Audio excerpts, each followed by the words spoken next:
Two people, same city, same year, same kind of loss.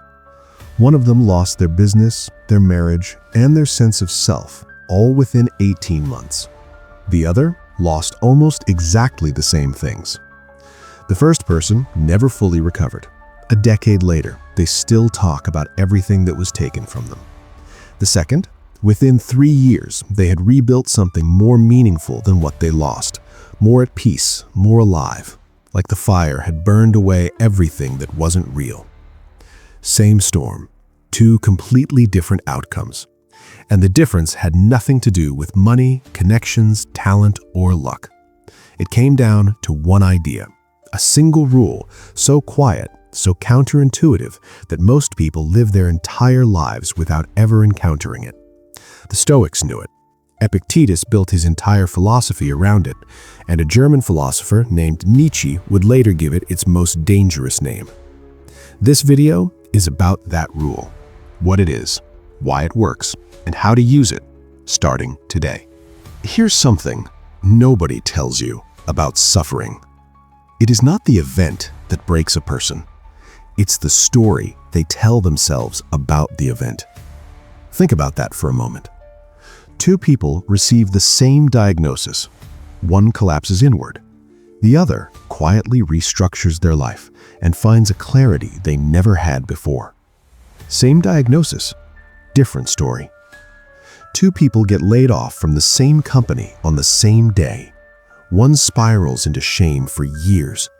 The other uses the free fall as the permission they never gave themselves to finally pursue the work that actually matters. Same pink slip, different story. Psychology calls this cognitive reappraisal. Neuroscience calls it meaning-making. But the Stoics, writing 2,000 years before any of those terms existed, called it something simpler. They called it the discipline of perception. The idea that between what happens to you and how you respond, there is a space. And in that space lives all the power you will ever have over your life. But here's the thing most people never discover. The Stoics went further than just control your reaction. They proposed something far more radical, something that sounds almost offensive the first time you hear it. They said, don't just tolerate what happens to you. Love it. Not accept it, not endure it, not survive it. Love it. That is the rule. And in the next 10 minutes, I'm going to show you exactly why it works and why the people who truly understand it become almost impossible to destroy. His name was Epictetus. He was born a slave somewhere around 50 AD in a small town in what is now Turkey. He had no rights, no property, no freedom of movement. His master, a cruel man named Epictetus, once tortured him by twisting his leg until it broke. Epictetus reportedly looked at his master and said calmly, "You are going to break it." And when it snapped, he said simply, "Did I not tell you?" No scream, no rage, no begging, just clarity. Because Epictetus had understood something most free men never grasp, that you can take a man's freedom, his body, his comfort, but you cannot take the way he chooses to meet what happens to him. He was eventually freed. He went on to found one of the most influential schools of philosophy in the ancient world. Roman emperors and senators paid to study under him. A broken, formerly enslaved man teaching kings how to think. How? Because he had been forced to confront the one truth that comfort always delays. Nothing outside you has the power to destroy who you are. Only you have that power. His name doesn't matter. Maybe you know someone like him. Maybe you are him. By 37, he built what looked like the life. A company, a marriage, a house in a neighborhood where the gardens were perfect and everyone pretended everything was fine. Then his business partner embezzled the accounts and disappeared. His company collapsed in 4 months. His marriage couldn't survive the financial and emotional wreckage. He moved into a one-bedroom apartment with a mattress, a laptop, and a slowly tightening knot of shame in his chest.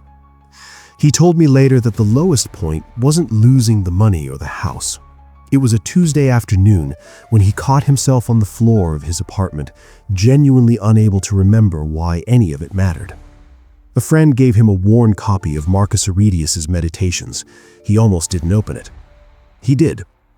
And somewhere in those pages, written by an emperor who also lost sons, faced betrayal, fought plague and war, he found a sentence that cracked something open in him. The impediment to action advances action. What stands in the way becomes the way. He read it 3 times. Then he read it again. He told me later, I had been spending 2 years trying to get back to my old life. That sentence made me realize my old life was gone. But what was here, right now, in this broken version of everything, this was the material. This was what I had to work with. 3 years later, he ran a smaller company, a more honest one. He was in a relationship built on truth, not performance. He said he wouldn't trade what broke him for anything, not because the loss didn't hurt, but because of what the loss made him build. Marcus Aurelius was arguably the most powerful human being alive in the 2nd century. He ruled the Roman Empire at its peak, commanding armies, shaping law, holding millions of lives in his hands. And yet, he began every single morning with a private ritual. Before the meetings, before the wars, before the weight of the world arrived at his door, he would sit alone and remind himself of everything that would go wrong that day. Not to dread it, not to brace for it, to greet it. He wrote to himself, "You could leave life right now. Let that determine what you do and say and think." That's not morbid. That's not dark. That is a man who had decided deeply, personally, irrevocably, that whatever the day brought, he would meet it as something that was supposed to happen. Not despite being emperor, because of it. He understood that the universe does not arrange itself around your preferences. It was never going to. So instead of fighting that, he loved it. All of it. In 1882, Friedrich Nietzsche wrote a line that almost nobody was ready for.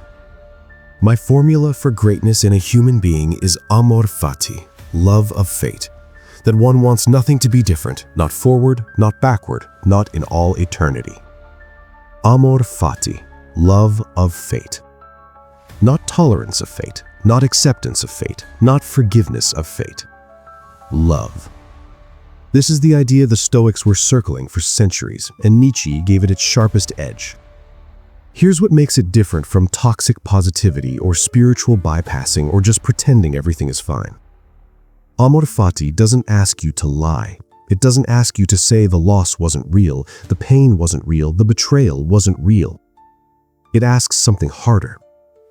It asks you to look at all of it, the real, raw, unfiltered wreckage of whatever has happened, and say, "This is mine. This is the material I have been given, and I am going to build something with it that could not have existed without it." Not in spite of it, because of it. The Stoics understood something modern psychology is only now confirming with data, that meaning is not found, it is made. And the people who make the most meaning out of the hardest circumstances are not the ones with the fewest scars. They're the ones who decided, somewhere in the dark, that the scars were the point. That's the rule, the silent one, the one that doesn't make it into the motivational posters or the morning podcast clips. Don't just accept what happens to you. Love it, use it, let it become you.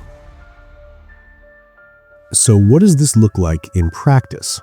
Not in philosophy, in your actual life, on a Wednesday afternoon when things are falling apart. 3 steps, simple ones.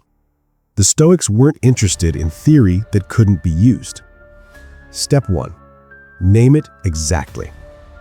Most people in pain have a vague, swirling, catastrophic cloud of everything is wrong.